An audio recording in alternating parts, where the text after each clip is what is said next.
Bismillahirrahmanirrahim. Assalamualaikum warahmatullahi wabarakatuh.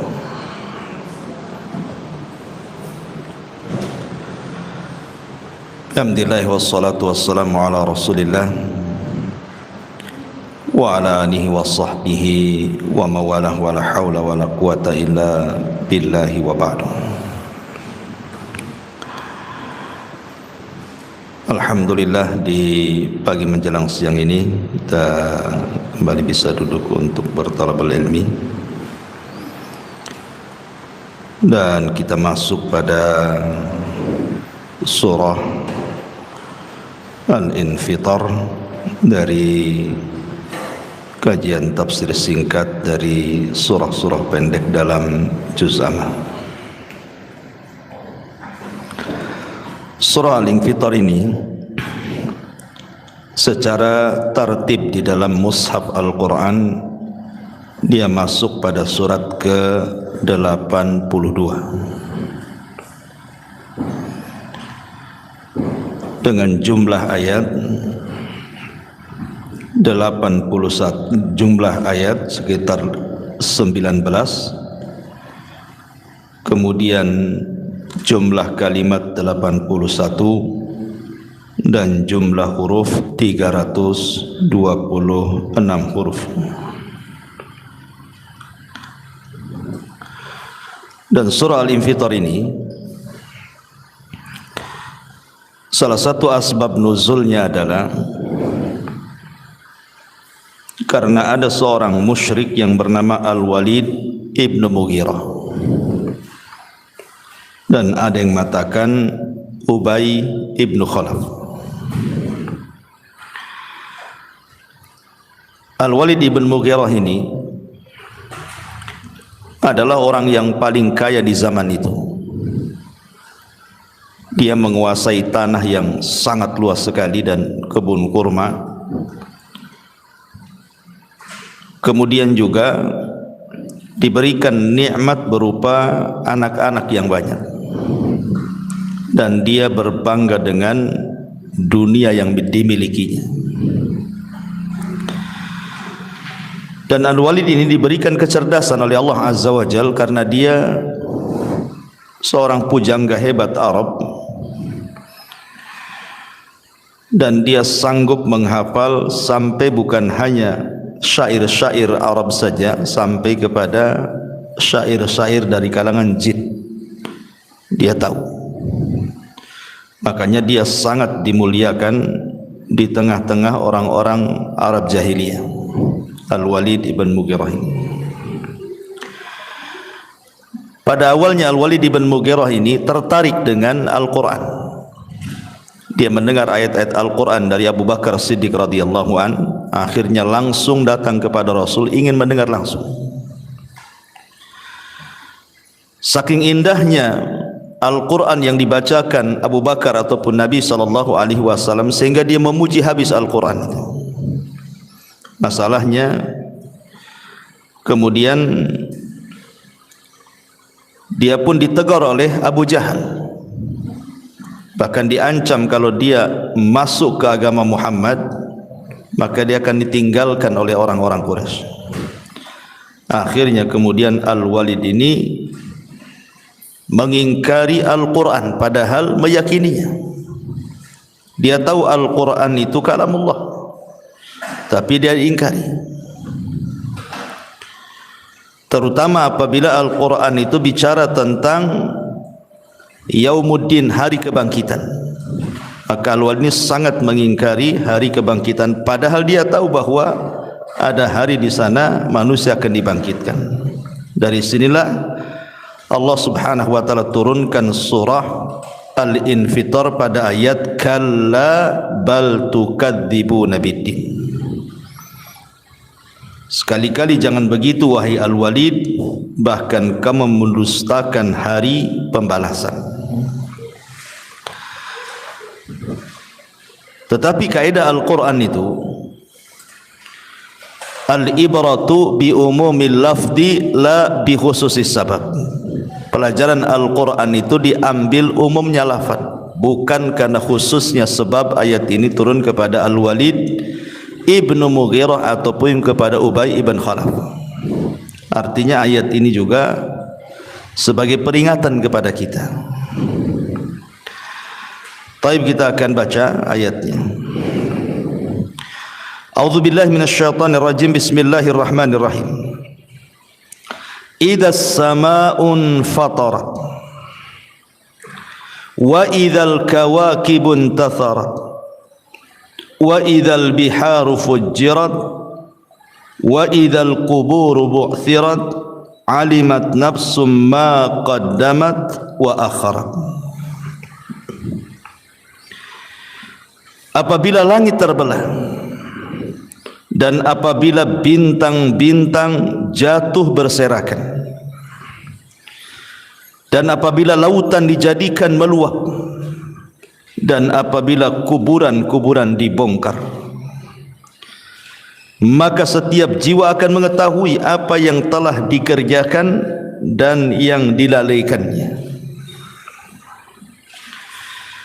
Ma'asyiral muslimat yang dimuliakan Allah Subhanahu wa taala.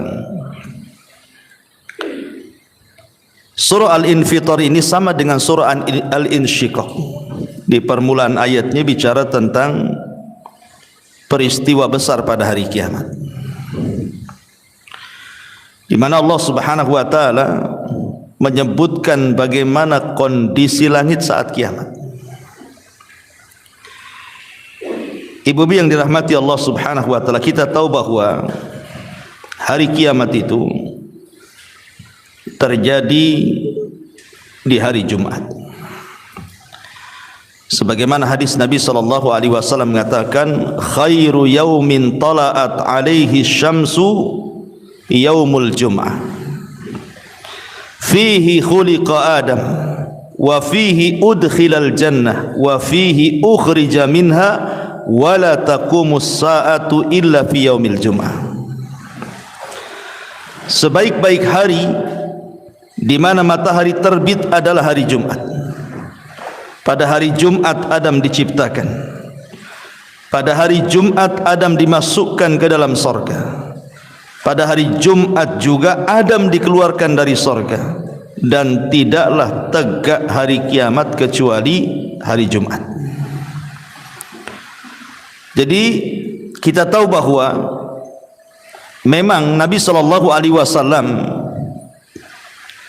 ataupun Al-Quran sendiri tidak menyebutkan kapan waktunya, maksudnya bulannya ataupun tahunnya, tapi harinya disebutkan bahwa kiamat itu terjadi hari Jumat.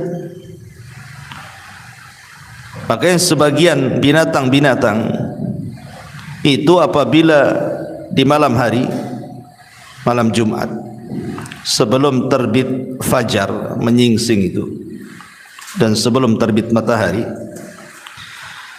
maka mereka yatarakab, mereka tidak bisa tidur.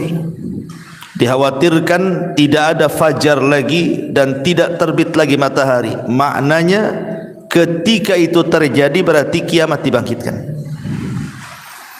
Dan apabila terbit fajar sampai terbit matahari, maka mereka pun mulai senang karena tidak terjadi kiamat. Jadi binatang itu bisa merasakan apa yang kita tidak rasakan. Dan itu terjadi apabila ada gempa atau musibah-musibah besar. Biasanya yang mengetahui dulu itu adalah binatang sebelum manusia. Bahkan alat-alat canggih yang diletakkan manusia saja tidak secanggih insting binatang. Dia tahu ini akan gempa, akan terjadi tsunami dan begitu seterusnya. Lah, ketika kiamat itu tentu diawali dengan tiupan sangkakala. Dan sangkakala ditiup itu menurut pendapat yang kuat wallahu alam 2 kali. Pertama yang disebut dengan tiupan faza, tiupan yang mengejutkan, dan itu dicantumkan dalam surah An-Nahl ayat 87. Wa yauma yunfakhu fis suri fa fazi'a man fis samawati wa man fil ardi illa man sya'allah. Dan ingatlah hari ketika ditiupkan sangkakala, maka terkejutlah segala yang di langit dan segala yang di bumi kecuali siapa yang dikehendaki Allah Subhanahu wa taala. Baru setelah itu ada tiupan yang disebut dengan tiupan as-sa'iqah, tiupan kematian. Dan itu disebutkan di dalam surah Az-Zumar ayat 68. Wa nufikha fis suri fasa'iqa man fis samawati wa man fil ardi illa man sya'allah thumma nufikha fihi ukhra fa idahum qiyamun yanzurun. Dan ditiuplah sangkakala, maka matilah siapa yang di langit dan di bumi kecuali siapa yang dikehendaki Allah. Kemudian sangkakala itu ditiup sekali lagi, maka tiba-tiba mereka berdiri menunggu putusan Allah masing-masing.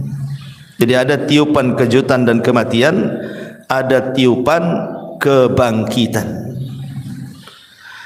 Adapun jarak tiupan pertama dari yang kedua sudah sering saya jelaskan berdasarkan hadis Abi Hurairah radhiyallahu an.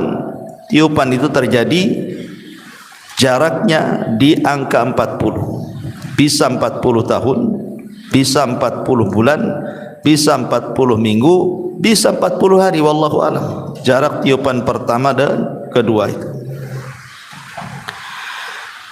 Lah yang ingin saya ceritakan, ayat pertama ini adalah bicara tentang tiupan yang pertama. Jadi surah Al-Infitar ini di permulaan ayat itu bicara tentang tiupan yang pertama. Apabila Israfil sudah meniupkan sangkakalanya,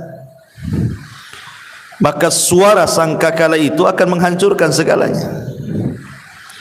Makanya di sini Allah Subhanahu wa taala mengatakan idzas samaun fatarat.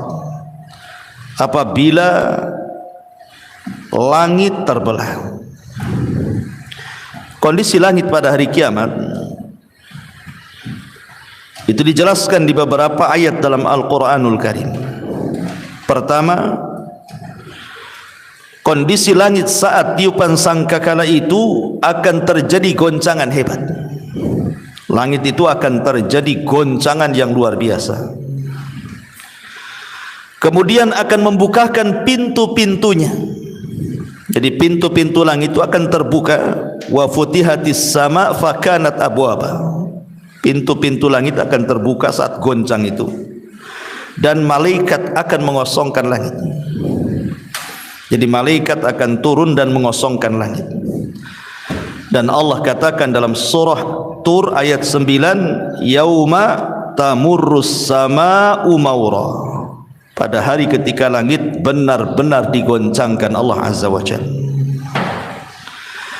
Baru setelah langit ini tergoncang sisi-sisinya, maka langit itu mulai akan mengeluarkan cahaya. Akan mengeluarkan cahaya seperti kilatan-kilatan yang berwarna merah mawar. Dan itu disebutkan di dalam surah Ar-Rahman ayat 37-nya, fa idzan syaqqatis sama fakanat wardatan kadihan. Maka apabila langit telah terbelah dan menjadi merah mawar seperti kilapan minyak. Jadi terjadi kilapan cahaya merah mawar, baru setelah itu langit akan terpecah belah. Dan Allah katakan di dalam Al-Qur'anul Karim surah Al-Muzammil ayat 18, as-sama'u munfatirum bi. Maka langit pun menjadi pecah belah. Dan itu sama dengan ayat yang kita baca di mana Allah Subhanahu wa taala mengatakan idzas sama'un fatarat. Jadi terbelahnya langit setelah terjadi goncangan dan terjadi kilapan berwarna merah mawar itu, seperti minyak gitu ya. Ma'asyiral muslimat yang dimuliakan Allah Subhanahu wa taala, baru kemudian kenapa, apa yang menjadi langit itu terbelah? Ada yang mengatakan bahwa langit terbelah itu karena ada dukhan, ada asap pekat yang sangat hitam yang membelahnya. Sebagaimana Allah Subhanahu wa taala mengatakan fartaqib yauma ta'tis sama bidukhanim mubin. maka nantikanlah hari ketika langit mendatangkan kabut asap yang tampak jelas yang meliputi manusia. Dan Allah katakan, hadza adzabun alim, inilah adab yang sangat pedih. Ma'asyiral muslimat yang dimuliakan Allah Subhanahu wa taala, baru setelah itu maka bintang-bintang akan berguguran. Kalau sudah langit pecah, secara otomatis bintang akan berjatuhan. Dan Allah katakan dalam surah At-Takwir, wa idzan nujumun kadarat. Dan apabila bintang-bintang itu dijatuh-jatuhkan. Dan dalam surah Al-Infitar, wa idzal kawakibun tatharat. Dan apabila bintang-bintang jatuh berserakan. Baru setelah itu Allah lenyapkan langit. Sebagaimana Allah mengatakan dalam surah At-Takwir ayat 11-nya, wa idzas sama'u kushitat. Dan apabila langit dilenyapkan. Bagaimana dilenyapkan langit? Karena Allah menggulung langit. Sebagaimana dalam surah Az-Zumarnya ayat 67-nya, wa ma qadarullaha haqqa qadri wal ardu jami'an qabdatuhu yaumal qiyamati was samawat matwiyatun biyaminih subhanahu wa ta'ala amma yusyrikun. Dan mereka orang-orang musyrik itu tidak mengagung-agungkan Allah dengan pengagungan sebagaimana mestinya, padahal bumi seluruhnya dalam genggamannya pada hari kiamat, dan semua langit digulung dengan tangan kanannya. Maha suci dan maha tinggi Allah dari segala perbuatan syirik mereka. Jadi kalau kita lihat tahapan-tahapan langit ini ketika terjadi kiamat, ya sangat mengerikan sekali, karena nanti langit yang kita lihat hari ini dengan bintang-bintang yang indah luar biasa itu akan digulung dan dijatuhkan. Lah ketika kemudian langit dihancur-hancurkan sedemikian rupa, dan alam semesta serta bumi yang kita pijak ini, sampai Allah mengatakan yauma tubaddalul ardh ghairal ardi, pada hari di mana Allah akan ganti bumi dan juga langit dengan bumi yang baru. Disebutkan oleh Ibnu Mas'ud radhiyallahu an, jadi ada salah seorang pendeta Yahudi itu datang kepada Rasul.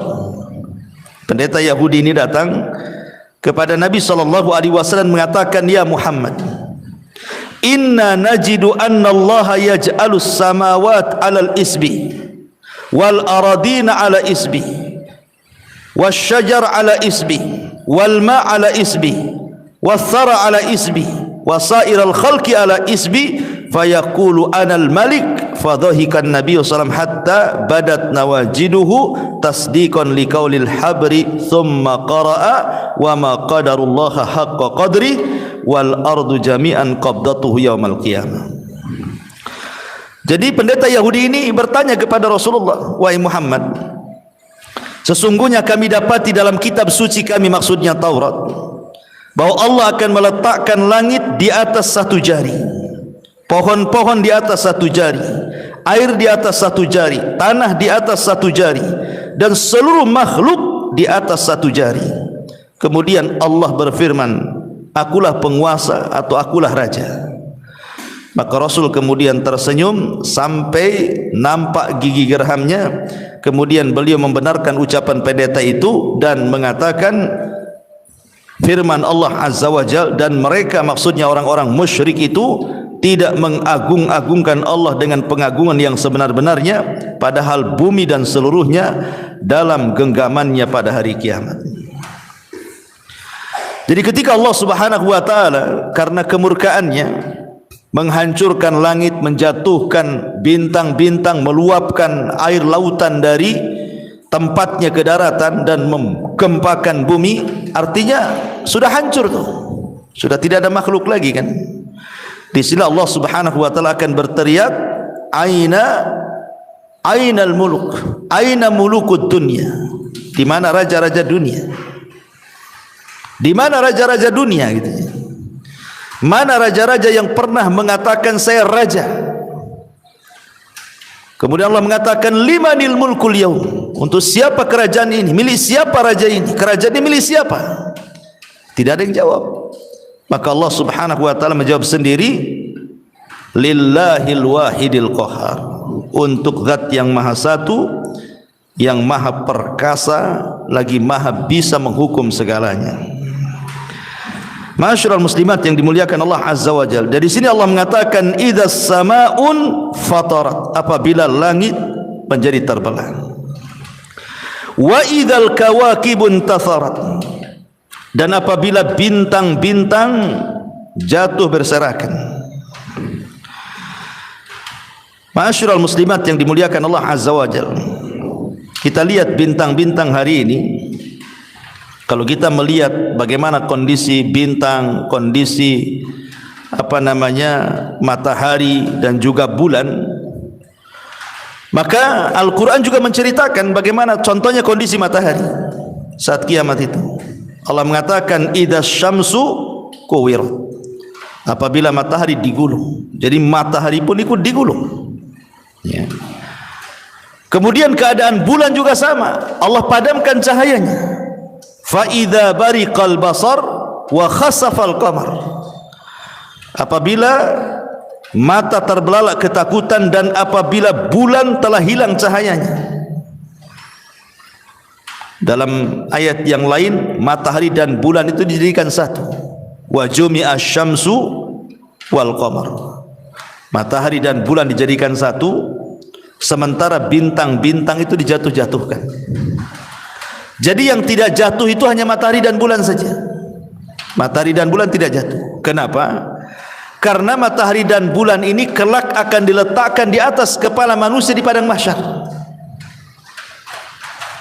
Jadi matahari dan bulan yang dijadikan satu yang tidak mungkin ketika normal, hari-hari normal itu kan tidak mungkin ketemu tuh matahari dengan bulan tuh. Mustahil mau ketemu matahari dengan bulan kan? Karena matahari terbit, bulan pula tenggelam. Tapi nanti pada hari kiamat justru akan dijadikan satu.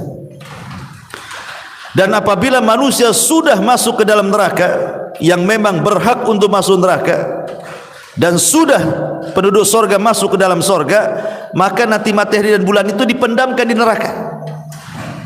Pertanyaannya, salah apa matahari dan bulan kok dipendamkan di neraka pula? Emangnya dia berdosa? Tidak. Matahari dan bulan dipendamkan di neraka itu hanya untuk membantah para penduduk neraka yang ketika di dunia mereka menyembah matahari dan bulan. Inilah sesembahan kalian ada di neraka, gitu maksudnya. Bukan karena kesalahan matahari dan bulan, karena matahari dan bulan kan gak bermaksiat. Hanya untuk membantah orang-orang musyrik yang ketika di dunia menyembah matahari dan bulan itu saja. Makanya Allah pendamkan matahari dan bulan ke dalam neraka. Nah, di sini Allah Subhanahu wa taala mengatakan wa idzal kawakibun tatharat. Kemudian Allah mengatakan wa idzal biharu fujirat, dan apabila lautan diluapkan, apabila lautan diluapkan. Dan itu sama dengan surah At-Takwir ayat 6, wa idzal biharu sujirat, dan apabila lautan dipanaskan. Kita tahu bahwa jumlah lautan itu kan sama dengan jumlah lapisan langit dan lapisan bumi. Langit ya ada 7 lapisan, bumi juga ada 7 lapisan, laut juga sama, ada 7 laut kan satu dunia ini. Nanti pada hari kiamat 7 lautan ini dari semua benua ini akan dijadikan satu lautan. Dari 7 lautan dari berbagai macam benua di dunia ini akan dijadikan satu. Kemudian akan diluapkan ke daratan. Yang tadinya lautan itu kalau kita panas, ingin mendinginkan diri dengan memasukkan badan kita ke lautan, justru nanti pada hari kiamat itu lautan jadi panas. Makanya Allah mengatakan wa idzal biharu sujirat, apabila lautan dipanaskan. Setelah dipanaskan baru kemudian ditumpahkan ke daratan. Maka tidak ada satu jiwa manusia kalau terkena kecuali terbakar. Dan ini kita bisa saksikan kan ketika tsunami Aceh saja, lihat. Tsunami Aceh itu habis tsunami banyak orang yang gosong kan gitu. Ya, berarti memang lautan yang ditumpahkan itu kalau memang dia tidak membakar tentu jasadnya kan tidak akan gosong gitu ya. Akannya seperti biasa sajalah kena air itu. Tapi saya lihat itu di YouTube itu ada yang sampai gosong itu, kayak terbakar gitu. Padahal terkena air lautan. Menunjukkan di dalam lautan itu ada bara api itu yang bisa dinyalakan Allah sewaktu-waktu kelak pada hari kiamat. Wa idzal biharu sujirat, dan apabila lautan dipanaskan. Kemudian Allah mengatakan wa idzal qubur bu'thirat, dan apabila kuburan-kuburan dibongkar. Ada dua penafsiran para ulama apa yang dimaksud dengan apabila kuburan-kuburan dibongkar ini. Penafsiran yang pertama, maksudnya adalah kelak ketika tanda kiamat pertama keluar. Tanda kiamat besar pertama keluar, maksudnya khurujud dajjal, keluarnya dajjal. Di antara fitnah dajjal itu adalah dia sanggup mengeluarkan pembendaharaan yang ada di bumi. Jadi kalau Dajjal mengatakan kepada bumi, wahai bumi, ukhruji kunuzaki, keluarlah pembendaharaan kamu dari perut bumi, maka akan keluar berbagai macam pembendaharaan bumi, dari tambangnya, dari emasnya, dari peraknya, dari zamrudnya, macam-macam akan keluar dari bumi itu. Nah, itu maksudnya wa idzal quburu bu'thirat itu. Ya, atau Dajjal mengatakan kepada orang-orang yang sudah mati, hiduplah kalian. Maka tiba-tiba kuburannya terbelah, kemudian mereka pun keluar dari kubur-kuburan itu, kemudian mengatakan kepada anak-anak mereka yang masih hidup, wahai anakku, sembahlah dia, maksudnya Dajjal, karena dia adalah Tuhan kalian. Padahal yang keluar dari kuburan itu bukan orang yang sudah mati, tetapi setan-setan yang menjelma orang mati. Karena setan itu bekerja sama dengan Dajjal ketika itu, karena tidak mungkin orang mati hidup lagi. Ya. Nah, itu juga penafsiran, maksudnya wa idzal qubur bu'thirat itu artinya di sini fitnah Dajjal. Dia memerintahkan bumi untuk mengeluarkan pembendaharaannya, atau memerintahkan orang-orang yang sudah mati hidup lagi, walaupun itu jelmaan daripada syaitan. Itu satu penafsiran. Tapi penafsiran yang kuat wallahu alam, yang dimaksud wa idzal qubur bu'thirat di sini artinya adalah hari di mana manusia dibangkitkan dari kubur-kubur mereka. Kapan itu? Pada tiupan sangkakala yang kedua. Ya, pada tiupan sangkakala yang kedua. Kenapa? Karena ayat setelahnya Allah mengatakan alimat nafsun ma qaddamat wa akharat. Maka setiap jiwa akan mengetahui apa yang telah dikerjakan dan apa yang telah dilalaikannya. Ma'asyiral muslimat yang dimuliakan Allah Subhanahu wa taala. Pada tiupan yang kedua atau sangkakala yang kedua, maka manusia ketika terjadi kiamat itu kan ada hal-hal yang Allah Subhanahu wa taala kecualikan, tidak dihancurkan. Salah satu yang tidak dihancurkan adalah tulang ekor setiap manusia. Jadi tulang ekor setiap manusia itu tidak akan dihancurkan oleh Allah Subhanahu wa taala. Lah ketika itulah maka tiupan yang kedua ini itu ketika manusia sudah mati semuanya, sudah digantilah, bumi sudah beda, langit sudah beda gitu ya. Kemudian Allah Subhanahu wa taala turunkan hujan ketika itu. Maka hujan itulah yang kemudian menjadikan tulang-tulang ekor itu tumbuh kembali. Jadi tulang ekor itu akan tumbuh dengan turunnya hujan. Dan itu disebutkan di dalam Al-Qur'anul Karim, di mana Allah Subhanahu wa taala mengatakan walladzi nazzala minas sama'i ma'an biqadarin fa ansyarna bihi baldatan mayyitan kadzalika tukhrajun. Dalam surah Zuhruf ayat 11 Allah mengatakan, dan Rabb yang menurunkan air dari langit menurut kadar yang diperlukan, lalu kami hidupkan dengan air tersebut negeri-negeri yang mati. Seperti itulah kami akan keluarkan kalian dari kubur-kubur kalian. Ya, jadi sebelum kemudian mereka dibangkitkan, maka tubuh mereka akan dikembalikan dulu dengan cara turun hujan setelah tiupan yang kedua. Ya. Dan itu berdasarkan hadis Nabi juga.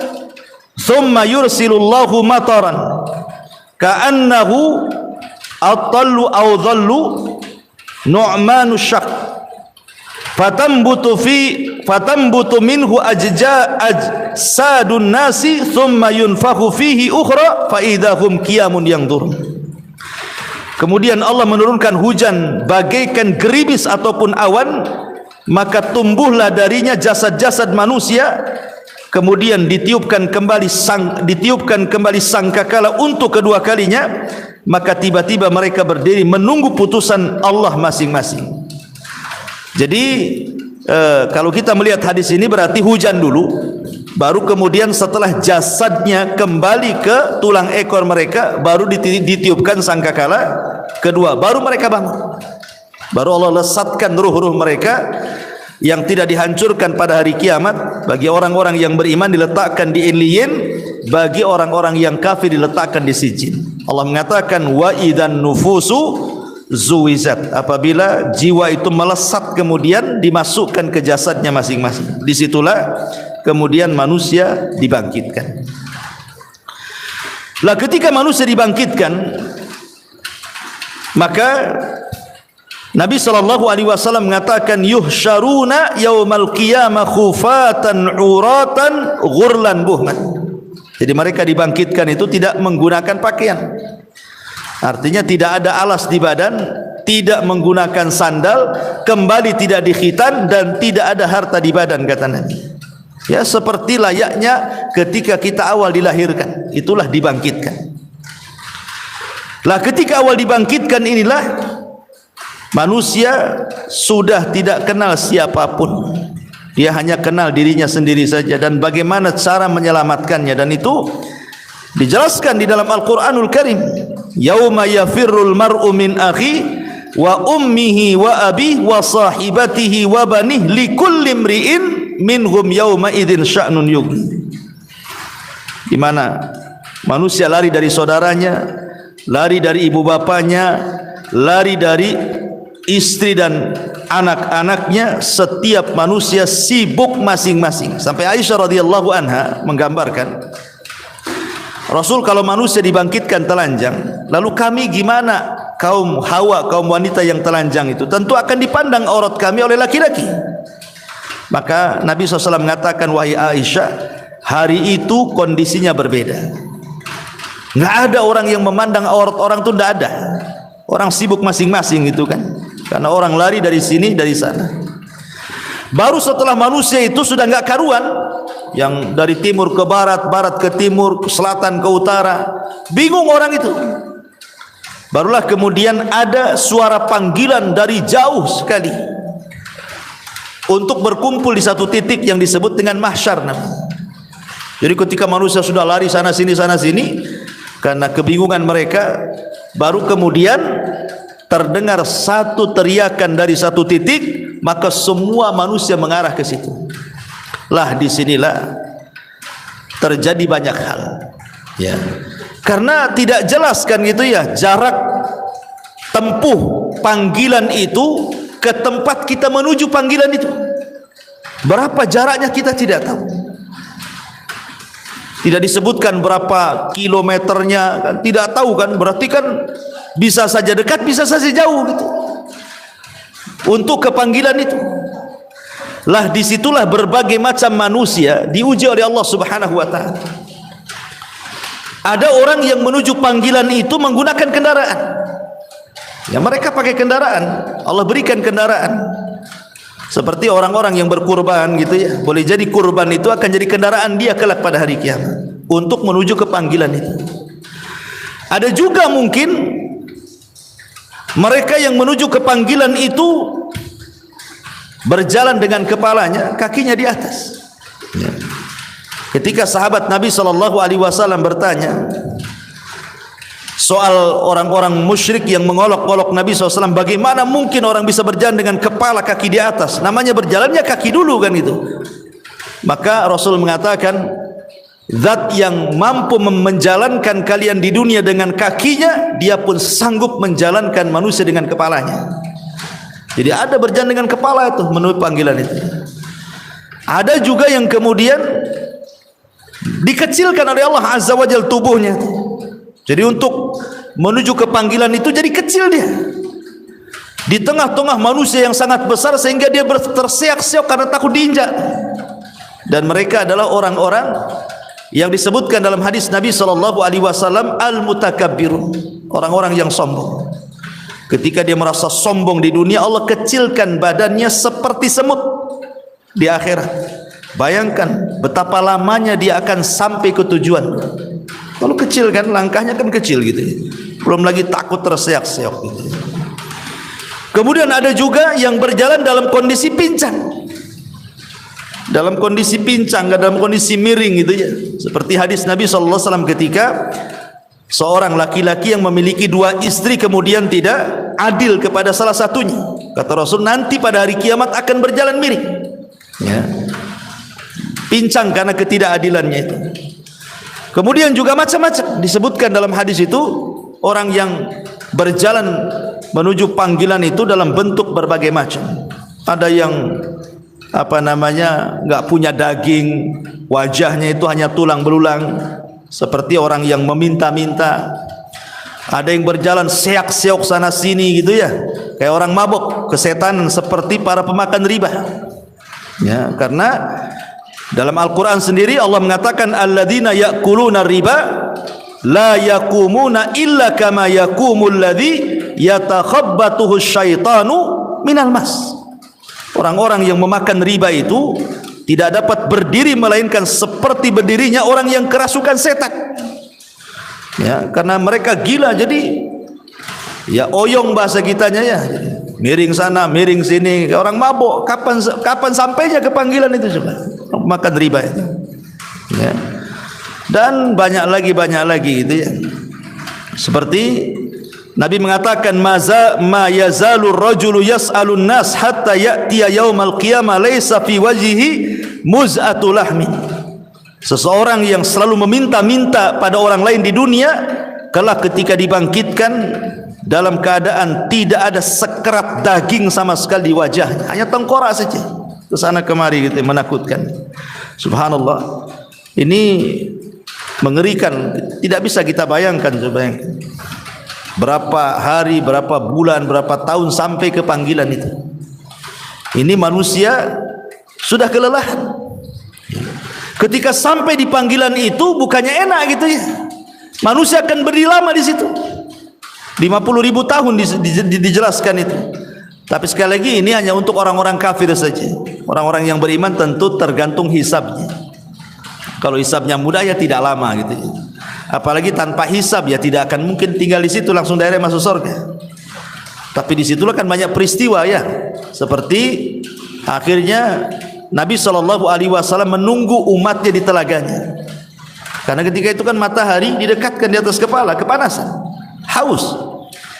Ya, mereka tidak minum, tidak makan kecuali dari telaga Nabi.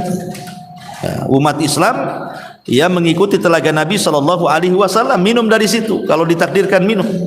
Dan Allah mengatakan, Rasul mengatakan bahwa sekali tegukan sudah cukup menghilangkan haus selamanya kalau yang ditakdirkan minum. Tapi apa ada semua manusia itu terkena matahari? Tidak semua orang tersengat matahari, karena ada golongan-golongan itu yang mendapatkan naungan ya. Jadi ketika mereka berkumpul di padang mahsyar itu ada orang-orang yang tidak akan tersengat matahari. Sebagaimana ma'ruf hadis Nabi SAW, sab'atun yudhilluhumullahu fi dhillihi yawma la dhilla illa dhilluh. 7 kelompok yang akan mendapatkan naungan di hari yang tidak ada naungan kecuali naungan Allah, seperti imam yang adil, pemimpin yang adil, anak muda yang tumbuh di atas ibadah kepada Allah, seseorang yang hatinya terikat dengan masjid, 2 orang laki-laki atau 2 orang yang cinta karena Allah, berkumpul karena Allah, berpisah karena Allah, ataupun seorang yang ketika diajak berzina dia pun takut kepada Allah, atau seorang yang bersedekah dengan tangan kanannya, tangan kirinya tidak tahu, atau seorang yang tengah malam dia tafakur kemudian menangis karena takut kepada Allah Azza wa Jal, maka itu semua adalah pengecualian orang-orang yang tidak akan tersengat matahari. Tapi di sini Allah Subhanahu wa taala mengatakan alimat nafsun ma qaddamat wa akharat. Maka ketika itu jiwa akan mengetahui apa yang telah dikerjakan dan yang dilalaikannya. Maksudnya apa? Di antara kekhususan hisab, ini kan bicara hisab di sini, ya. Di antara kekhususan hisab pada hari kiamat adalah Allah Subhanahu wa taala kembalikan seluruh hafalannya. Jadi Allah itu akan mengembalikan kepada manusia itu seluruh hafalan yang pernah dia lakukan. Kalau di dunia saja kita kan sudah lupa apa yang dikerjakan minggu kemarin, bulan kemarin, kadang-kadang kita lupa kan itu. Apalagi pinjam uang, itu paling lupa. Nah, kalau tagih, saya nggak punya utang kok, padahal punya utang. Setelah dikasih tahu, ini buktinya ada, baru ingat dia kan. Jadi manusia di dunia itu kadang-kadang mudah lupa gitu ya. Tetapi nanti di antara khususnya hisab itu, kekhususan hisab itu, manusia akan diingatkan semuanya. Sejak dia akil balik sampai dia mati, manusia akan ingat semuanya. Lah ketika itulah orang-orang mujrim, orang-orang jahat, ya kan? Mereka merasa menyesal dan dikatakan dalam Al-Quran surah Al-Kahfi itu ayat 49, wa wudi'al kitab. Dan ketika diletakkan catatan di hadapan mereka, fataral mujrimina mushfikina mimma fihi, maka kamu lihat orang-orang yang bersalah ketakutan terhadap apa yang tertulis di dalamnya. Wa yaquluna, dan mereka mengatakan, ya wailatana ma li hadzal kitab la yughadiru saghiratan wala kabiratan illa ahsaha. Duhai celaka aku, kitab apa ini yang tidak meninggalkan yang kecil dan tidak pula meninggalkan yang besar, melainkan ia mencatat semuanya. Jadi enggak ada lagi, enggak ada yang tersisa dari yang kecil dan juga yang besar kecuali ada catatannya. Kan mengerikan seperti ini, ya.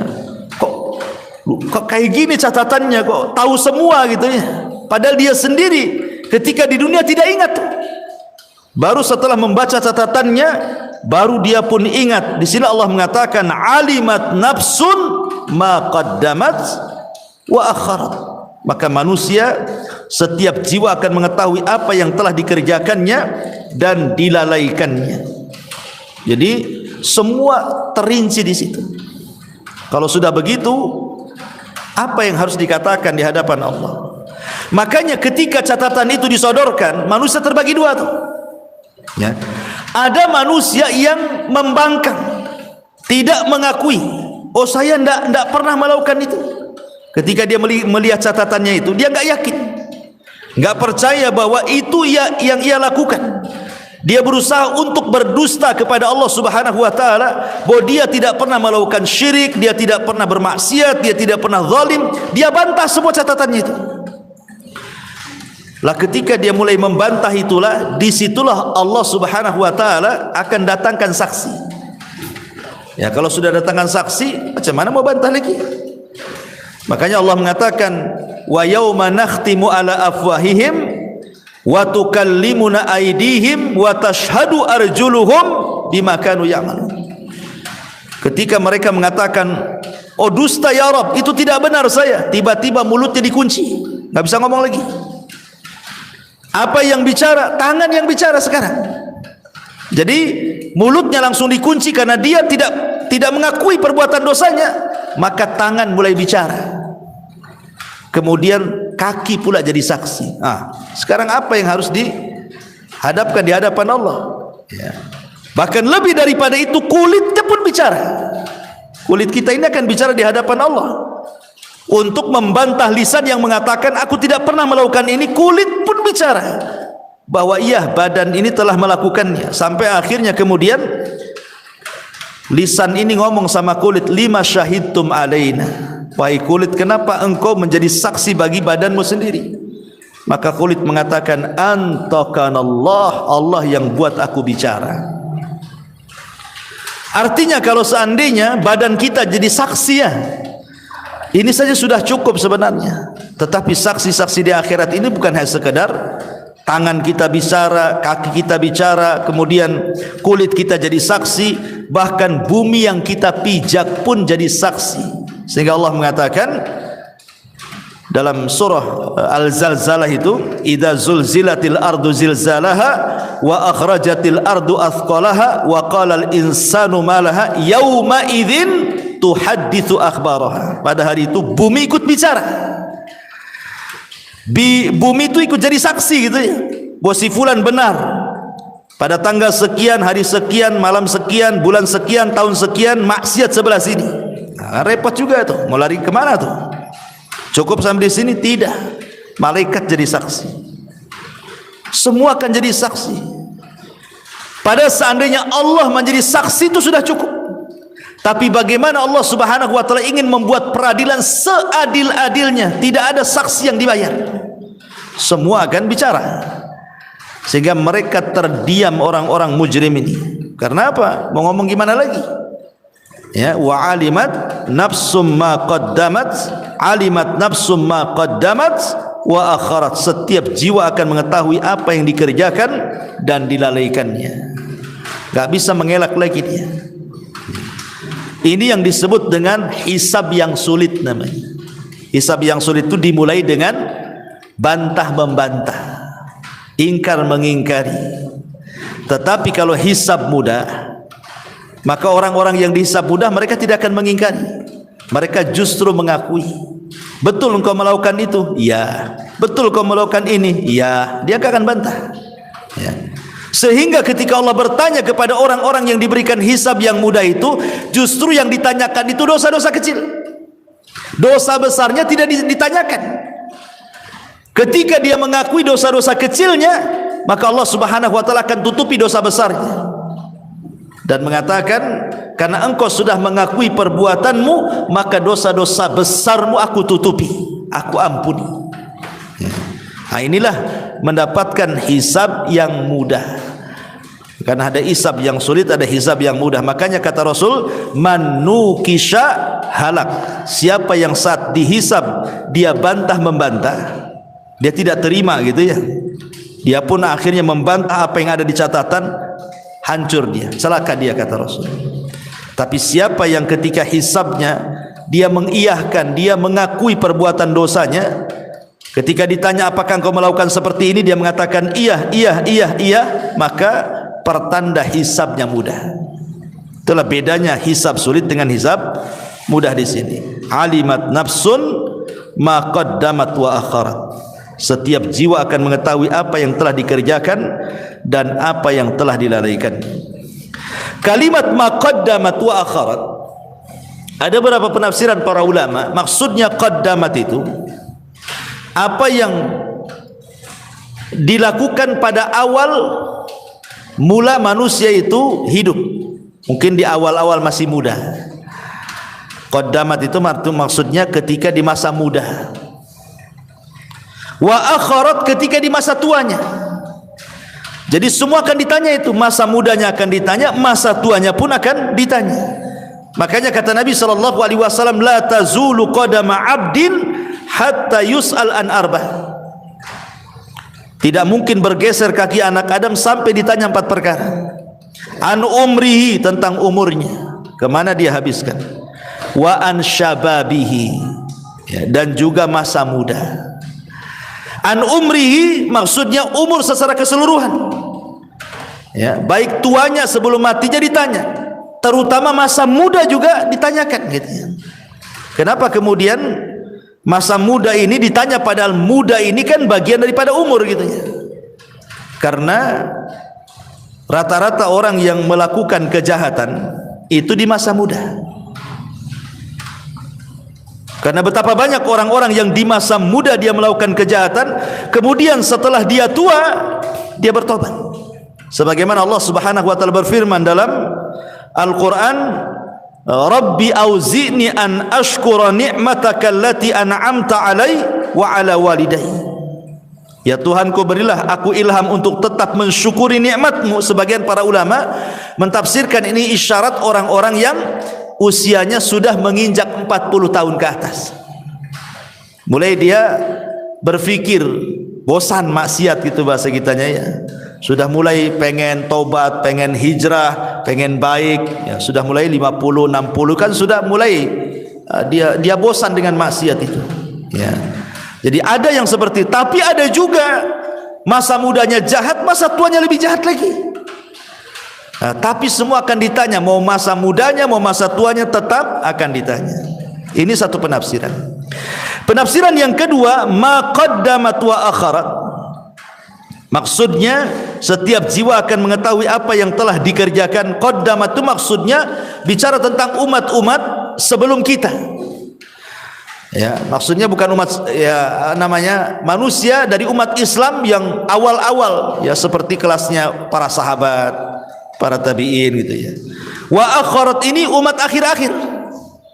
Jadi semua akan ditanya oleh Allah Azza wa Jalla, baik kalangan para sahabat ataupun umat yang akhir-akhir. Ataupun maqaddamat wa akharat di sini artinya apa yang sudah diamalkannya, baik dari perbuatan baik ataupun perbuatan jahat, ataupun yang dicita-citakannya tetapi belum diamalkan, tapi dia punya cita-cita gitu, pengen haji tapi tak jadi haji, keburu mati ya. Kemudian pengen sedekah tapi tidak jadi sedekah, keburu mati.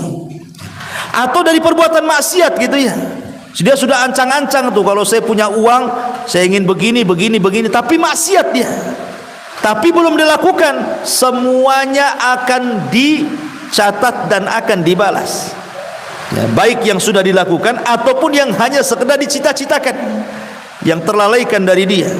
Alimat nafsun ma qaddamat wa akharat. Setiap jiwa akan mengetahui apa yang telah dikerjakan dan dilalaikannya. Itu dia juga di antara penafsiran para ulama.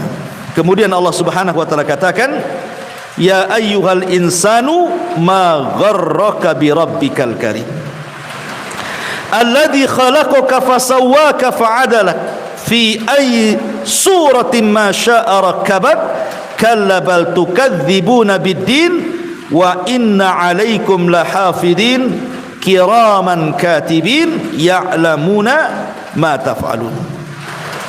Kemudian di sini Allah mengatakan, wahai manusia, ya ayyuhal insan, ma gharraka bi rabbikal karim. Apakah yang telah memperdayakan kamu sehingga kamu berbuat durhaka terhadap Tuhanmu yang maha mulia, yang telah menciptakan kamu lalu menyempurnakan kejadianmu dan menjadikan susunan tubuhmu menjadi seimbang dalam bentuk apa saja yang dikehendaki, dia menyusun tubuhmu. Di sini Allah Subhanahu wa taala ingin katakan, ya ayyuhal insan ma gharraka bi rabbikal karim alladzi khalaqaka fasawwaka fa'adalak fi ayyi suratin ma syaa rakabak. Allah Subhanahu wa taala sudah banyak memberikan nikmat kepada kita. Salah satunya adalah Allah menciptakan kita.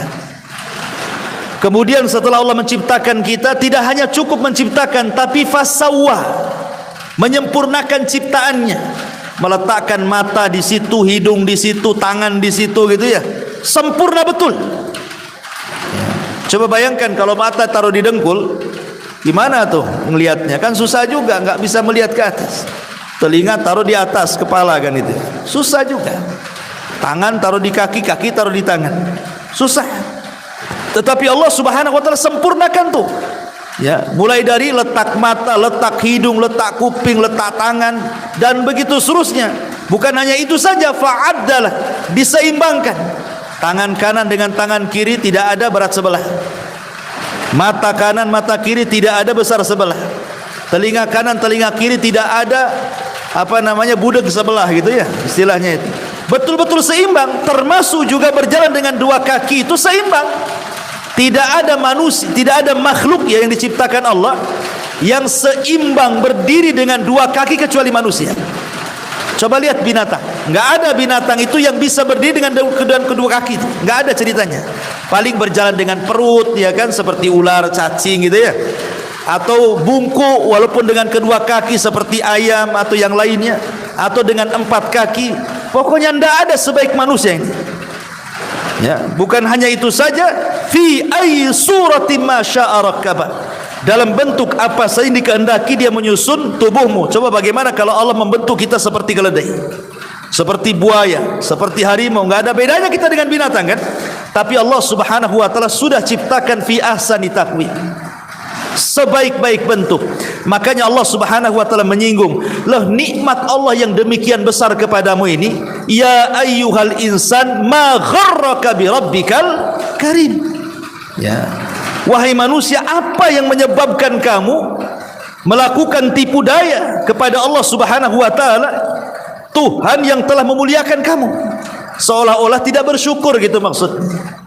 Mana syukur kamu itu loh, Allah sudah kasih banyak nikmat, kau pula kufur kepada-Ku. Kalimat ma gharraka bi rabbikal karim, apa yang memperdayakan kamu untuk berbuat durhaka kepada Allah Azza wa Jalla? Ada beberapa perkara yang manusia itu menjadikan dia durhaka kepada Allah Azza wa Jalla dan tertipu di dunia. Di antaranya adalah pertama, al-jahlu, kejahilan. Orang durhaka kepada Allah dan tertipu di dunia ini, kenapa? Karena kejahilan. Dia karena bodoh, ya. Karena jahil terhadap Allah, jahil kepada Rasul, jahil kepada agama. Makanya kejahilan inilah yang pertama kali manusia durhaka kepada Allah. Orang jahil ini mudah durhaka karena dia tidak tahu. Karena kejahilannya tidak tahu, harusnya solat dia tidak solat kan itu ya, harusnya zakat tidak zakat, harusnya haji tidak haji, harusnya jangan dilakukan malah dilakukan. Kenapa? Jahil dia. Akhirnya dia pun tertipu dengan kejahilannya, kemudian durhaka kepada Allah Azza wa Jalla. Yang kedua, disebabkan syaitan. Ya. Syaitanlah yang membuat kita durhaka kepada Allah. Lihat Nabi Adam alaihi salatu wasallam di surga. Nabi Adam itu nabi, bukan manusia biasa, tetapi menjadi membangkang atas perintah Allah. Karena apa? Karena setan.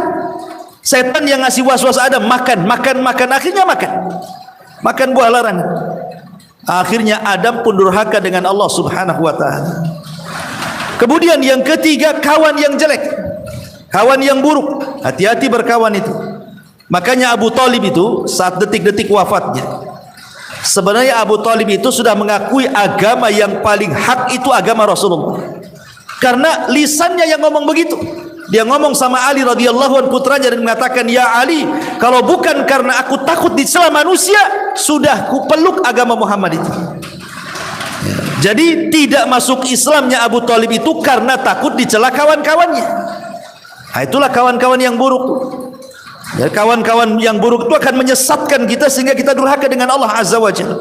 Makanya Rasul mengatakan, al-mar'u ala dini khalilih, seseorang itu tergantung kawan. Maka carilah kawan yang baik, jangan sampai cari kawan, dapat kawan yang menyesatkan kita. Terlampau cinta dengan harta gitu ya, terlampau cinta dengan keluarga, terlampau cinta dengan pasangan, dengan anak-anak, akhirnya durhaka dengan Allah. Makanya Allah mengatakan, alhaakumut takatsur hatta zurtumul maqabir.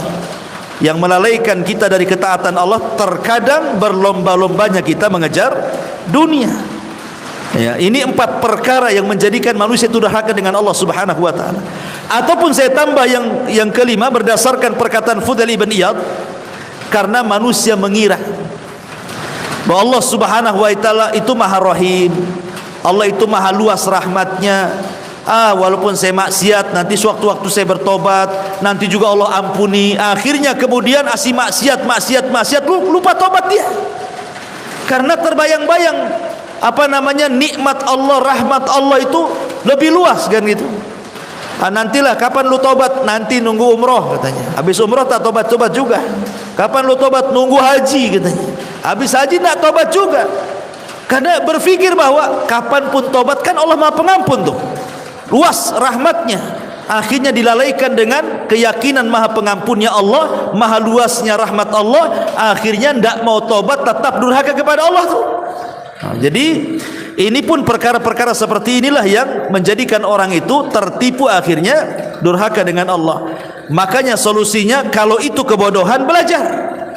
Ya. Kalau memang kita merasa bodoh dari agama, belajar agama supaya jangan durhaka dengan Allah. Karena biang kedurhakaan itu adalah kebodohan. Nah, kalau memang itu dari setan, maka berlindung kepada Allah dari setan. Bagaimana kita caranya supaya berlindung dari setan? Ya, banyak-banyaklah berzikir. Baca zikir pagi petang, baca zikir sebelum tidur gitu ya. Apa lewat di sebuah tempat menakutkan disuruh ta'awud dengan kepada Allah dari setan, ya kita amalkanlah hal-hal yang bisa menjauhkan kita dari setan. Kalau memang itu perkawanan, ya tinggal jauhilah.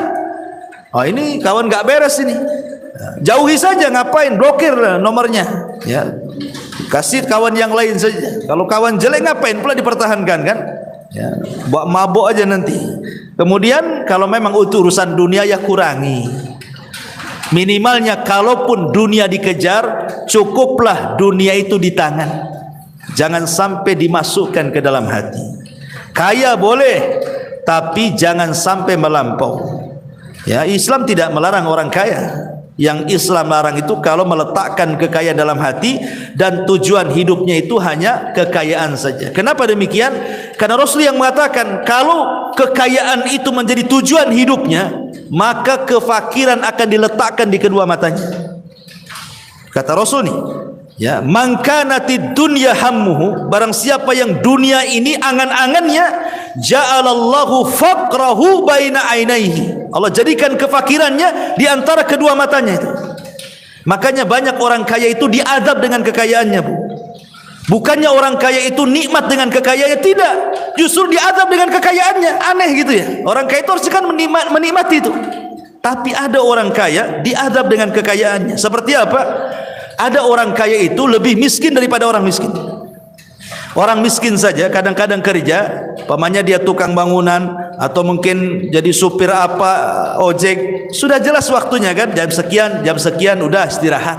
Itu orang miskin tuh, masih ada istirahatnya, ya. Tapi orang kaya tidak ada istirahatnya, Bu.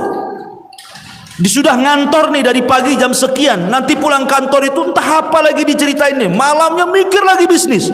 Kapan istirahatnya orang kaya gitu tuh? Orang miskin aja ndak kayak gitu mikir duit itu.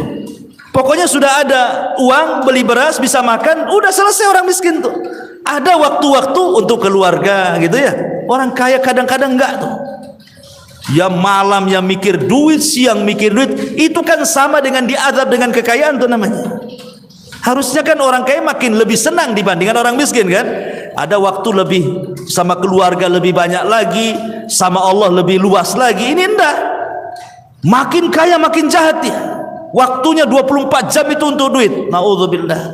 Itulah yang disebut dengan Allah jadikan kefakiran di kedua matanya. Karena dia lebih rakus dibandingkan orang miskin cari dunia. Berarti sebenarnya dia tidak kaya, dia miskin karena kurang terus ya. Makanya itu yang menjadikan durhaka kepada Allah adalah ketika orang dikuasai dengan dunia. Caranya gimana? Qanaah dan zuhud. Kalau ingin tidak durhaka dengan kekayaan, tanamkan dua sifat ini. Pertama qanaah, redha dengan pemberian Allah. Yang kedua zuhud, jangan letakkan kekayaan dalam hati. Silahkan sekaya mungkin, asal lakukan dua perkara ini.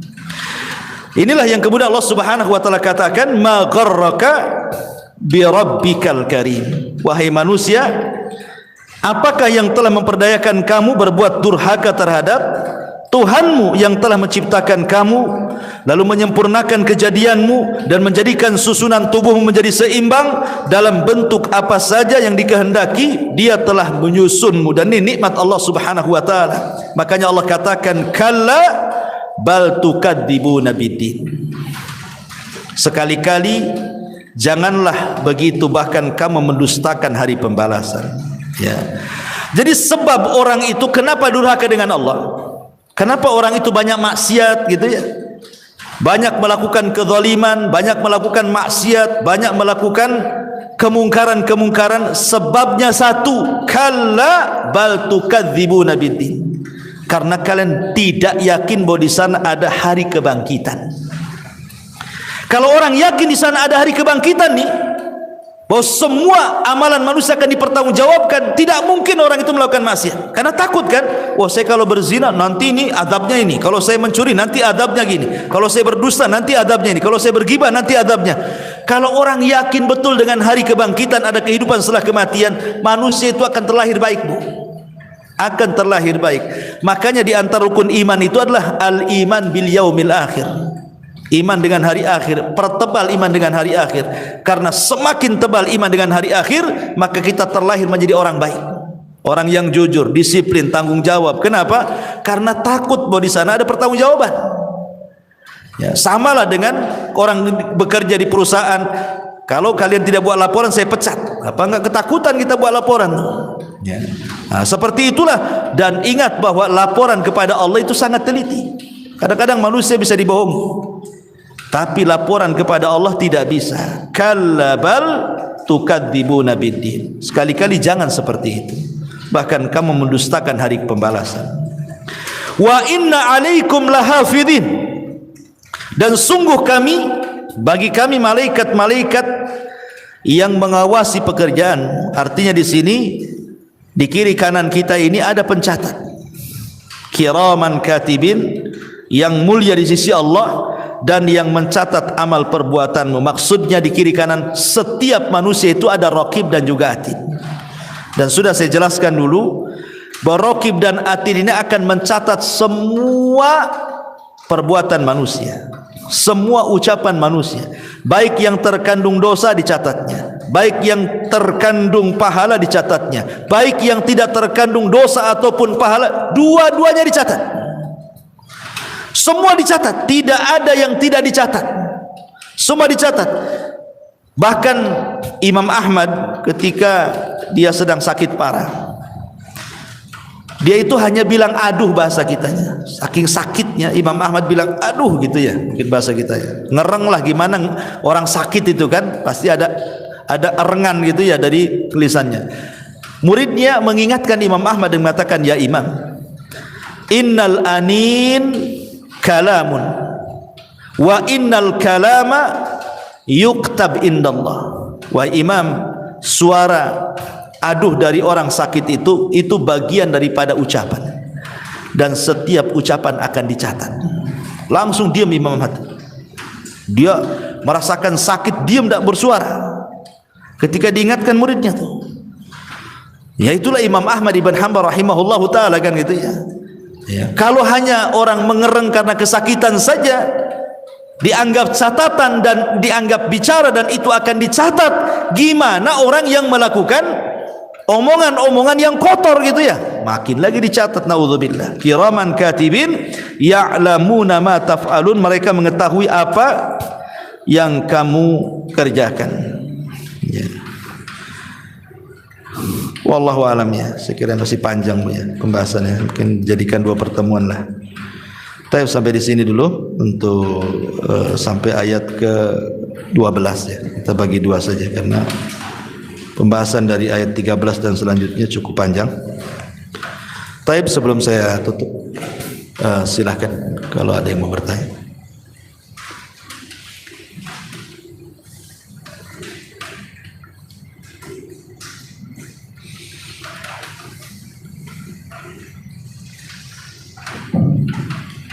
Bismillah.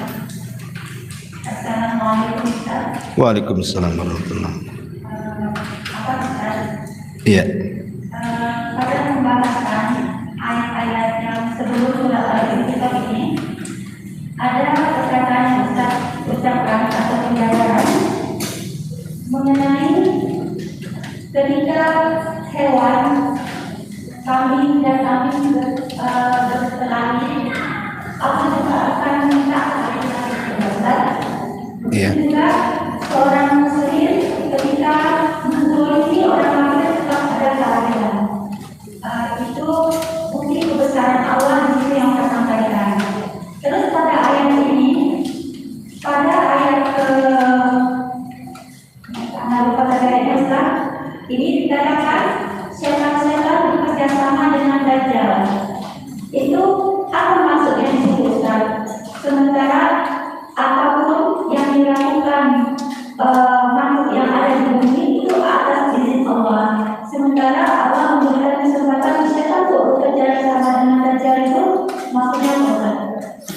Islam, alhamdulillah. Iya, Dajjal ini kan makhluk yang Allah Subhanahu wa taala ciptakan untuk menjadi fitnah bagi manusia, dan itu awal tanda dari tanda-tanda kiamat besar. Al-Imam Ibnu Utsaimin rahimahullah taala mengatakan bahwa Dajjal ini manusia sama dengan kita. Manusia sama dengan kita, tidak ada bedanya. Dia bukan iblis, ya. Pada awalnya dia menampakkan kesolehannya. Kemudian setelah menampakkan kesolehannya, dia ngaku jadi nabi. Dajjal itu berawal dari menampakkan kesolehan kemudian mengaku nabi. Setelah dia mengaku nabi, naik lagi dia mengaku Tuhan.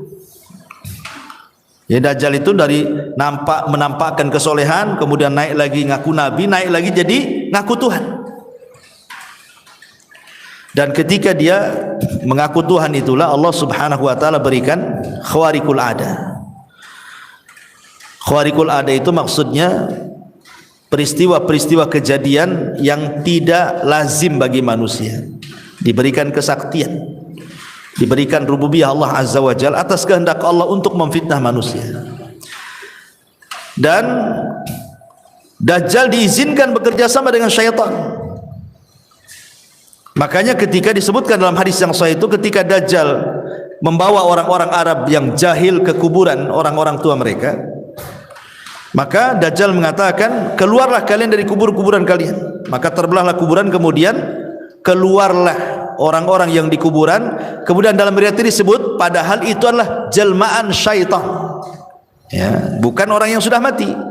Jadi Dajjal bekerja sama setan. Sebenarnya bukan hanya Dajjal saja, dukun pun bekerja dengan setan. Ngapain pula jauh-jauh dengan Dajjal kan itu? Dukun-dukun itu kan kerja sama setan gitu. Yang menyihir orang itu siapa kalau bukan setan? Atas kerjasama dia dengan dukun kan itu. Setelah memberikan syarat-syarat kan itu. Tapi kan dukun-dukun yang ada di dunia ini kan tidak ada sesakti Dajjal gitu. Dajjal nunjuk ke langit hujan-hujan, nunjuk ke bumi tumbuh-tumbuh kan itu. Nunjuk ke binatang gemuk-gemuk dia. Suruh keluar pembenaran bumi keluar gitu. Memang makanya kenapa Dajjal itu fitnah yang sangat besar. Tidak ada satu pun yang selamat dari Dajjal. Sampai-sampai Rasul mengatakan apa? Kalau engkau berjumpa dengan Dajjal, falyan'anhu, hendaklah kabur. Rasul yang ngomong, kalau jumpa dengan Dajjal kabur, ambil kaki 1000. Ya, nggak perlu dilayan karena pasti terfitnah. Lebih kabur saja.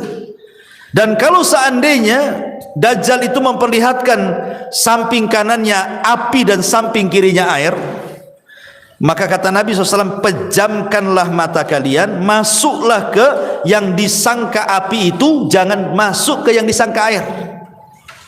Karena sesungguhnya masuk ke dalam api itu sama dengan masuk ke surga, masuk ke air itu sama dengan masuk ke neraka.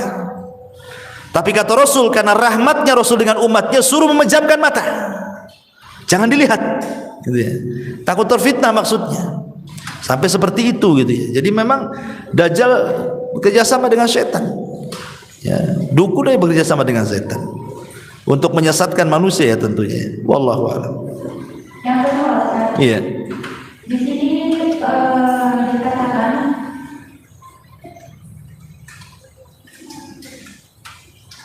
ketika dahulu Allah akan mengatakan orang-orang yang minta-minta di dunia, gak ada sekedar nabi pun hubungannya. Di sini meminta-minta yang versi bagaimana Ustaz? Ketika orang itu yang kedudukannya yang seperti apa? Meminta-minta itu pada dasarnya dilarang, kecuali 3 orang.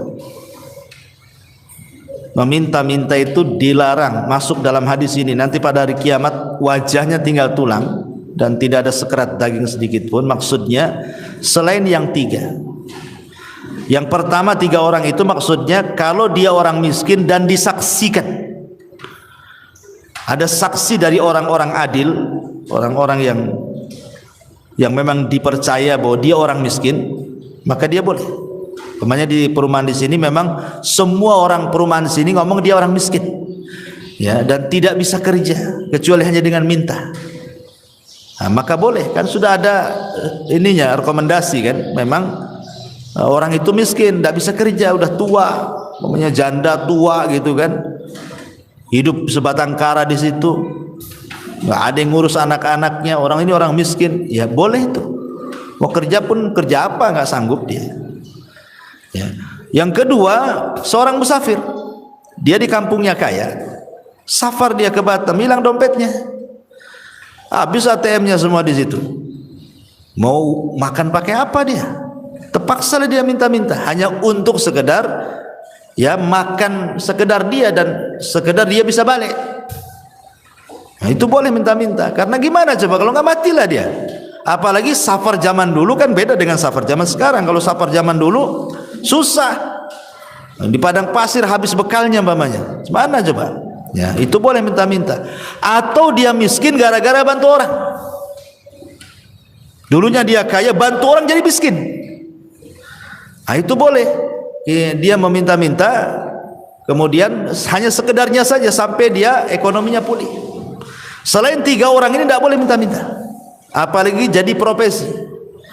Makanya kadang-kadang saya ini lihat di lampu merah, kadang ada anak-anak muda masih kekar-kekar gitu kan, atau dikasih cat kuning, biru atau apa itu, silver atau apa kan, apain coba dia?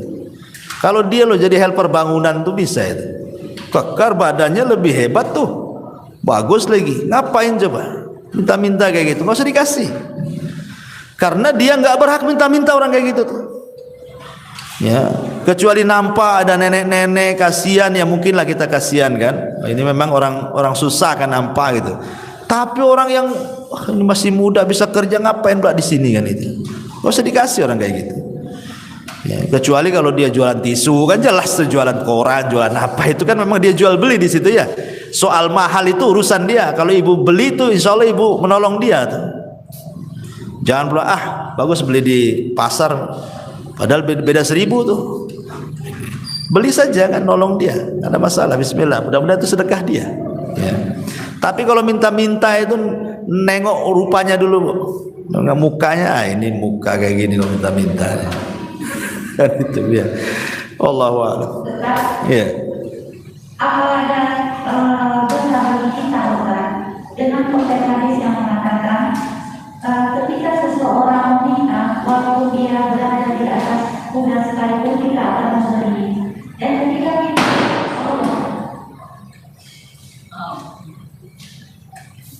kita ada yang datang kepada kita meminta dalam keadaan sehat, kan dia itu sudah menunjukkan tangannya ya Ustaz, namanya meminta. Apa kita tetap memakai konteks hadis itu atau kita abaikan saja? Hadis tentang walaupun dia di atas kuda itu bicara tentang sumpah. Artinya kalau dia ada turun nih dari BMW, dari Fortuner turun, dia datang meminta dan dia bersumpah, kasih. Kalau bersumpah, kalau nggak bersumpah jangan dikasih. Bagus, jual aja Fortunermu tuh. Terserah mau bohong, kita nggak melihat bohong, ya lihat sumpahnya, bukan masalah orangnya. Kita ini mengagungkan sumpahnya, bukan mengagungkan orangnya. Kalau dia sudah mengatakan, wallahi anak saya sakit lagi dioperasi, tolong bantu saya, kita bantu. Kalau tidak berdosa kita.